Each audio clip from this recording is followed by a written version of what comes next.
Most people think rich people want one thing above everything else: more money. The more wealth they gain, the more money they supposedly want. But what if money is not the real reason many rich people keep chasing success? What if the money is only a result of something deeper? Some wealthy people are not driven by money alone. They may be driven by status, freedom, respect, control, competition, or the need to prove something to themselves and others. And sometimes, the more money a person has, the less important the next amount of money becomes. This is where our view of rich people can become misleading. We see the expensive cars, huge houses, private jets, and luxury clothes, and we assume we already understand their goals. We think they just want more. But we rarely stop to ask what is happening underneath the wealth. A person can have millions and still feel like they have something to prove. Another person can have very little and still feel successful because they have freedom, purpose, or respect. So the real question is not simply, why do rich people want more money? The better question is, what are they really chasing after the money is no longer the problem? In this video, we're going to look beneath the wealth, the lifestyle, and the public image to understand the psychology that can drive successful people and why becoming richer does not always mean becoming more satisfied. Subscribe to Varry Stories now and enjoy the problem with rich people as we journey ahead.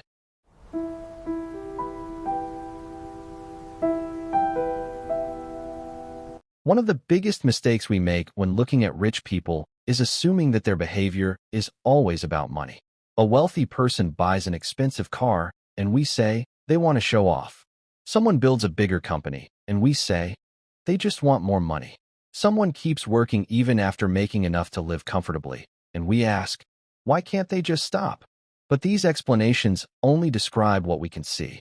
They do not explain what is happening underneath. Money can give a person comfort, safety, and freedom. But after a certain point, money may stop being the main goal.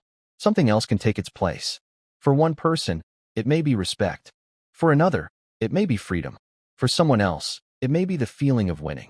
And for another person, it may simply be the need to prove that they are capable of doing something difficult. This is why two people with the same amount of money can behave in completely different ways. Imagine someone who has already made enough money to live comfortably for the rest of their life. They could stop working tomorrow. Their family is safe. Their home is paid for. They can travel, eat well, and enjoy life. But they keep building. They start another company. They enter another industry. They take another risk. From the outside, it looks like greed. But what if greed is not the full story? Maybe they enjoy the challenge. Maybe they want to see if they can build something bigger.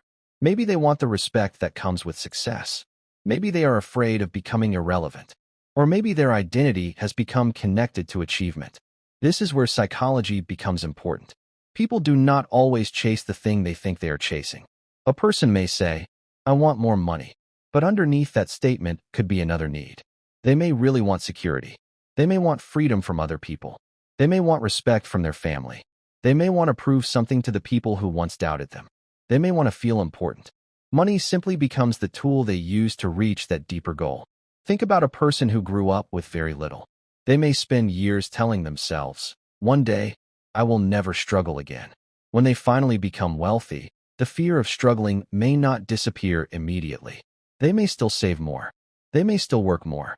They may still feel uncomfortable spending money. To other people, this can look strange. How can someone have so much money and still be worried about money? But their behavior may not be about the amount of money they have. It may be about the fear they still carry from the past. This is why wealth does not automatically change the way a person thinks. Money can change someone's circumstances without changing their emotional habits. A person who was afraid before becoming rich can still be afraid after becoming rich. A person who needed approval before becoming successful can still need approval after becoming successful. A person who connected their value to achievement can keep chasing achievement even after they have already achieved more than enough. And this creates an important difference between having money and feeling successful. They are not always the same thing. Someone can have millions and still feel like they are behind. Another person can have much less and feel completely satisfied. The difference may come from what each person believes success means. If success means having more than everyone else, there will always be someone ahead. If success means being respected, there will always be another person whose approval you want. If success means winning, Every victory can create another competition. And this is where the chase can become endless. The person thinks they are chasing money, but money may only be feeding a deeper need. The real chase may be for security, freedom, respect, identity, or validation. And once you understand that, rich people start looking very different. You stop asking only, how much money do they want? You start asking, what does the money mean to them? Because sometimes the most important part of wealth is not what a person can buy with it. It is what they believe having it says about who they are. This is where the real pattern begins. Two rich people can have the same amount of money, but completely different reasons for wanting it. One may think, I have enough. I want more freedom. Another may think, I have enough, but I want to build something nobody has built before. A third may think, I want people to respect what I have achieved. The money may look the same from the outside, but the emotional reason behind it can be completely different. This is why judging rich people only by what they own can give us the wrong answer. We see the car. We do not see the insecurity. We see the company. We do not see the fear of failure. We see the expensive watch. We do not see the need for recognition. We see the success. We do not always see the emotional story that created the desire for success. And there is another important part of this. Sometimes the problem is not that rich people want too much.